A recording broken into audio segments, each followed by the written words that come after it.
All right, good afternoon. Welcome back. I think this is going to be the third update from living with the corporate call ETF and try to retire off of it. So it's been a crazy month. I hope everyone's doing well. You see, like all this crazy news coming out with all the tariff liberation day. We see the market taking a nosedive like crazy, follow up with the craziest big spike. I think that spike was probably one of the biggest spike you've seen in a long time. If you look here, I think it's actually number 8 for S&P biggest percent gain in a day, beating out all the COVID times and only lose out to a few days, in the past. And I think for Nasdaq, it's actually the second biggest one. I think for point change, it's probably going to be number one because, the S&P has grown so much since, back in the day. It's crazy that back in 2020, S&Ps is only under 3,000. And now we had like 5,500 and then touching 6,000 at one point. So what I see here is that, markets are very volatile right now from the ups and downs and stuff like that. But I think with the biggest day, I feel like market wanted to be green. Like, people really wanted to buy in, really want to pour the money back in the market. I think they just need a reason to. That's why any sort of clarity goes a long way. So that's why that day, the market think that they have some clarity in terms of the direction that things are going to go. Everyone just pours the money in. So anyways, let's take a look at our portfolio. But before that, like that on the big upswing there, you see a bunch of crazy gain. It's actually one of the biggest gain I've ever seen personally, number wise. Anyways, let's take a look at the portfolio. So here's the main portfolio. So before we get into it, so basically this is the portfolio I'm living off. Just to go over quickly, this is the main portfolio. Everything here is being reinvested. This is the first portion, and this is the margin, kind of like opportunity fund where I kind of move my money around wherever I see that there's an opportunity. And then here's the living expense portion that basically every proceed from here I use to live off of. And then, and any excess I'm reinvesting it. I think I made a more detailed breakdown in the past, so if you're interested, check that out. And then I also make basically on the bottom here, I make parallel portfolio. I don't actually own these. I basically, try to stimulate if I were to use the same amount of money and investing in the popular ETF like VFE, which is S&P 500, XQT, Global Diversify. HYLD is kind of like mixed bag of S&P, but do a cover call. If I were to retire on the same amount using different fund, how would it play out? And I kind of use the data to kind of create a graph and to see how things goes. The whole thing is basically like a fun experiment that I thought that I would do. Now that I'm already doing this anyways. Anyways, okay. So portfolio took a big dip, of course. We are sitting at 818. The 732 here is basically the lowest point that I've seen in the portfolio. So basically on Liberation Day, I sit on the computer for a bit, look around, and this was the lowest recorded amount. So basically at the lowest point that I've seen, I'm not saying that it's the lowest point, just what I've seen and recorded, portfolio dipped down to 732,000, which is the really, really big drop. We made some changes in the portfolio this month. So basically, as you can see, we add ZWT, we sold out of USCC and stuff like that. The idea here is that ZWT is a little bit more growth focused. This is basically a BMO tech corporate call ETF, paying about 5%, but a lot of them are being reinvested for growth. So my idea here is that I shifted around to move into this one to capture an upside rebound.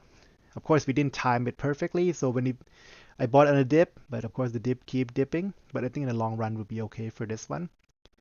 In the opportunity fund, basically we sold out of more preferred shares, BNBP. We actually sold out of it at pretty much the top. I think we sold off this at about 23 something, and this one at about 21-ish. So, and then of course we pour money back into ZWT and some JEPQ for more rebound. I like JEPQ a lot because the fee is very competitive. It's probably the lowest fee in the market right now. And of course the strategies are pretty standard. Tech cover call. Um, that market is very serious because basically these preferred shares are some sort of debt instrument. If debt instruments start behaving sporadically, you know that the markets are very concerned at the time because these things are very low beta. So basically what I mean is that market move one, this one might move like, zero point 0.2. so it doesn't move as much as the market does. But that day, it actually down 10%, which is honestly huge for depth instrument. So we move, I think, these two to those two funds over here. This one, it allows us to capture more upside, but in a way, it also create a lot more volatility for the market. So of course, I have to be a little more concerned with the margin here because in the Canada, we don't get as many margin usage allowance as in the US. So I have to keep an eye on it a little bit, make sure that, if they have a big drop, these ones maintain. But as it stands, the margin payments is 520 per month. We have more than enough to cover it. Oops, accidentally clear that out here. Okay, let me get it back. Okay, there we go. So margin payments was 6%. Of course, interest rate been going down, so our cash interest rate been going down significantly as well. And for the living expense portion, we made some change as well. So we moved a lot of cash from the living expense, from the emergency fund to buy some JEBQ.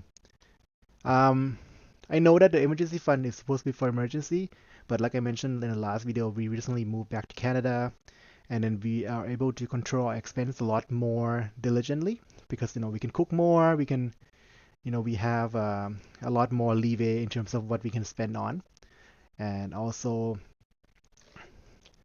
I see the opportunity. I see the stock was really down. I thought I can just use this to buy them first, and then we are getting some tax returns. I'm probably going to use that to pad some cash to make sure that we are okay for the long term. I think I mentioned this in the earlier video where I think that if you want to retire off a little bit more non-conventional strategy, it's important for your expense to be very flexible. So if you bring in 4,000 and you use exactly 4,000 every month, you don't have a lot of leeway and flexibility in case something happened, right? So we bring in 4,000, but our expense can be limit down to 2,000, 3,000, whatever it is, and we can actually be more flexible with our spending and then spend more in the good times and spend less in the bad time, and that allow us to be a little more confident in the retirement here. Because compared to people who retire at 65, we have a longer runway, so we want to make sure that we are secured and confident for the long run. Okay, enough of that. Let's take a look at the VOV portfolio.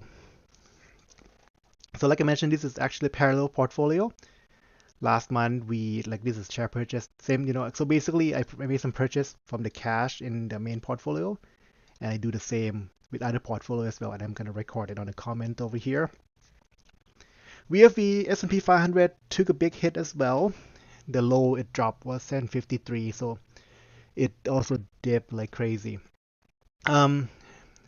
It's still doing better than the main portfolio right now, though we were, because we are a lot more tech heavy compared to S&P, which is a little bit more diversified to more sector. So VFV we're currently sitting at 827 at the low was 1053. XEQT, it's global diversified with of course, big chunk of it in US, a lot of it in Canada, and the rest around the world. This resulted in a lot lower beta, so basically it doesn't move as crazy, and it shows here that it performed much better than any other portfolio right now because it actually doesn't drop as much. Of course, we bought some more share from XEQT as well, same amount. The low XEQT drop to is 766, which is also quite significant as well.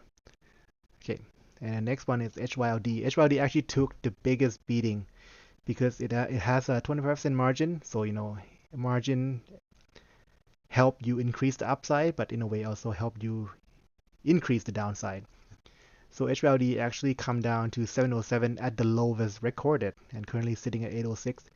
HYLD might be a little tough because they also sell cover call fairly aggressively to maintain a really high yield. I think they're paying about 14% right now at the current price.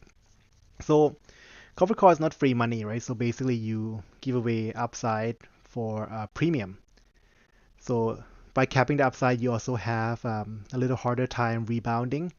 But I hope that's where 25% margin comes in to kind of help balancing that out a little bit. HYLD is currently sitting at 806 at a low of 707 this month. So let's take a look at the side by side. Okay, so side by side you can see here this is all the recorded this month. I added in how much money I withdraw that month, and this is how amount of total withdrawal so far since I started recorded. I actually retired earlier than this, but I only started recorded in November. You can see here that in April it really took a big dip here. Our main portfolio was ahead in the December, January, February. I think we're sitting at a high at about 1.0, 1.1, 1.01 something million, and now it kind of dipped down to 818. So like basically like 20%, about 200k something drop from the top, which is quite significant.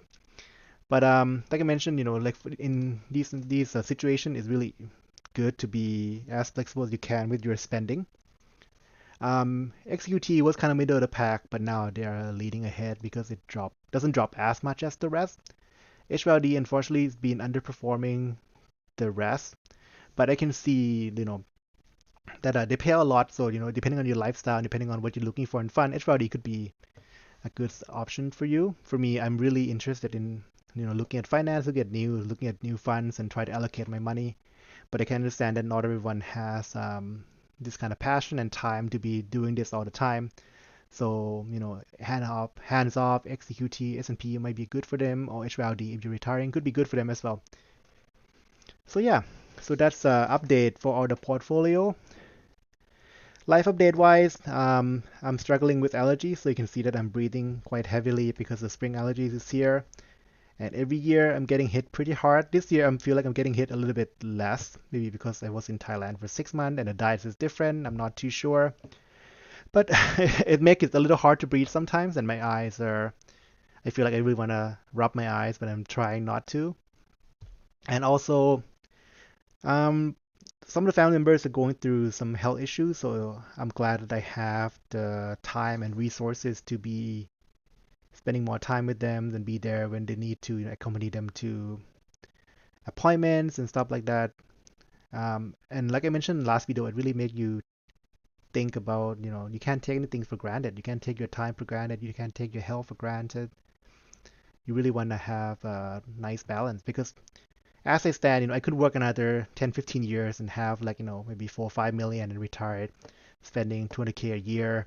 But do you even need 200k a year? And then, would you be able to do things that you want to do at 55 compared to where you are now? I'm not saying to sell everything and retire. I'm just saying like, it's good to have the right balance, and that could look very different for you than for me. So just something to think about. Um, I keep you here for almost 15 minutes. Thank you for checking in. I know if you find this interesting, please let me know. If you have any question, if you have anything that you want me to include in the future, feel free to let me know below. But for few people who actually watch, thank you so much. I'll see you guys next time.